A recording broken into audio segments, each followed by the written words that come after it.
काय वाटतं तुम्हाला जॉब आणि बिझनेस मधला अनुभव कसा आहे? बिझनेस मध्ये बेस्ट है, कारण कि हम स्वतः मालक है। इतना चीज़ी और टेस्टी पिज़्ज़ा शायद ही आपने कभी खाया हो। सो हेलो एवरीवन, आज हम आ गए हैं दिकवी कैफ़े में और यहाँ हमने ट्राई किया था पिज़्ज़ा। और यहाँ का इंटीरियर इतना सुंदर है, यहाँ की लाइटिंग्स इतनी सुंदर है। जहाँ नीचे का तो सिटिंग एरिया बहुत अच्छा है, जहाँ बहुत अच्छे अच्छे लाइट्स है, जहाँ आप बैठ कर ना अच्छा फ़ोटोशूट भी कर सकते हो। और देन उसके बाद ऊपर का भी सिटिंग एरिया इतना कंफर्टेबल है, इतना अच्छा है। सिंपल लुक देता है, बट वो सिंपल लुक भी बहुत ज़्यादा ब्यूटीफुल लगता है। सिंपल इंटीरियर है इनका, बट इतना ब्यूटीफुल, इतना एलिगेंट लुक देता है जो कैफ़े के ब्यूटी को और भी बढ़ाता है। और ऊपर का सिटिंग एरिया मुझे पर्सनली बहुत ज़्यादा पसंद आया, क्योंकि वहाँ आप कंफर्टेबल बैठकर अपना मील एंजॉय कर सकते हो। तो यहाँ हमने पिज़्ज़ा ऑर्डर किया था। देन रुको, इसके पहले हम जाएंगे दिकवी कैफ़े के किचन में। तो चलिए चलते और ओनर से बात करते हैं। सो हॅलो एव्हरीवन, आता आपण आलो आहोत दिकवी कॅफेच्या किचनमध्ये आणि आपण त्यांच्या ओनरशी बोलूया. दादा, आपल्याला किती वर्ष झाले हा कॅफे ओपन करून? आपण कॅफे ओपन करून नुकतंच आता 7 महिने व्हायला आले. आपलं चांगलं आहे. तर काय काय व्हरायटी आहे तुमच्या कॅफेमध्ये? आपल्या कॅफेमध्ये आहेत कोल्ड कॉफी आहे, मिल्कशेक आहे, सँडविच आहे, बर्गर आहे, पिझ्झा आहे, मोमोज आहे, अजून बरेच काही आपण ऍड करणार आहेत इन फ्युचर. तर पिझ्झा हा खूप लोकांचा आवडता पदार्थ आहे, तर पिझ्झाची तुमच्याकडे स्टार्टिंग प्राइस काय आहे? आपली स्टार्टिंग प्राइस 99 पासून चालू आहे. आता सगळीकडे आपण पाहतो पिझ्झा हा म्हणजे खूप महाग पदार्थ आहे आणि खूप महाग प्राइस मध्ये भेटतो, पण दादाची इकडे 99 पासून स्टार्टिंग आहे. तर आपण पाहूया दादा कशा प्रकारे पिझ्झा बनवला ते. तर चला मग पाहूया. कटिंग करून घेतो.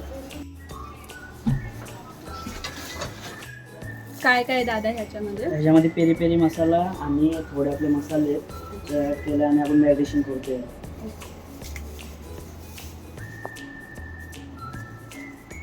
आणि या पिझ्झाची प्राइस काय असेल एकदा सांगा. हे पिझ्झाची प्राइस 160. 160 मध्ये इतकी छान टॉपिंग तुम्हाला मला नाही वाटत खरंच कुठे भेटेल. एवढं सगळं पनीर वगैरे आणि आता ह्याच्यामध्ये व्हेजिटेबल्स पण येणार आहेत.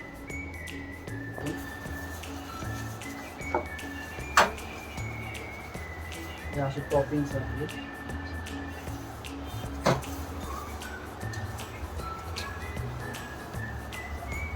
दिसायला तर खूप जास्त टेस्टी दिसायला लागले. आता टेस्ट करून पाहूया कसा लागतोय.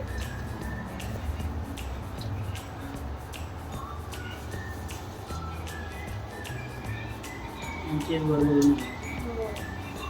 खूप छान वाटतंय दिसायला. दादा, सर्वांसाठीच एवढं चीज हे करता का नाही, फक्त आमच्यासाठीच? सगळ्यांसाठी. अच्छा, नाहीतर त्यांना असं नको नाही. वाटायला की व्लॉग चालू आहे म्हणून फुल फिल करून दिलाय. असं काही नाहीये, जे येते सर्वांना इतकं जास्त म्हणजे नाही का टेस्टी फूड मिळेल, ज्याच्यामध्ये व्हेजिटेबल्स पण भरपूर असेल, पनीरची टॉपिक पण असेल आणि प्लस थोडं चीज पण असेल आणि इतक्या कम प्राईसमध्ये. आता आपला पिझ्झा बेकिंगला जाणार आहे. साधारण किती मिनिटांमध्ये टेस्ट होईल? 10 मिनिट.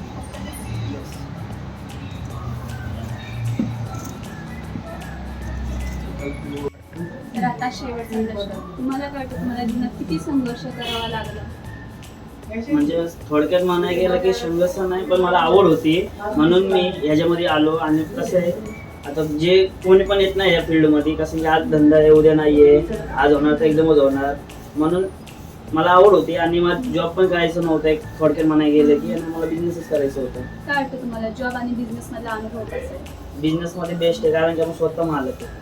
म्हणजे कॅफेच्या खाली तर चेअर्स वगैरे आहेत बसायला, बट जर तुम्ही वरती आला तर तुम्हाला असं बैठकी पण बसते जे खूप कम्फर्टेबल आहे आणि फोटोशूटला पण खूप छान आहे. खूपच जास्त छान लागतं. म्हणजे इतक्या कम प्राईसमध्ये ना तुम्हाला इतकं छान फूड आयटम भेटणं खूपच अवघड आहे असं मला तरी वाटतं. आणि ते पण कॅफेमध्ये जिथे तुम्ही कम्फर्टेबल बसून खाऊ शकता.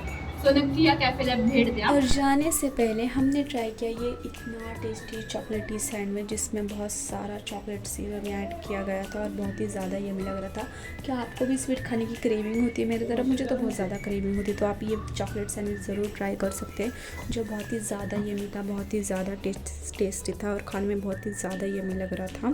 और देखिए कितना ज़्यादा चॉकलेट भरा है इसमें, देखते ही नहीं खाने की क्रेविंग हो रही थी बहुत ज़्यादा. तो चैनल को ज़रूर सब्सक्राइब कीजिए. सफ़र विद रूहांजलि, ये हमारे चैनल का नाम है. ऐसे नए नए वीडियोस हम आपके साथ शेयर करते रहेंगे. So bye.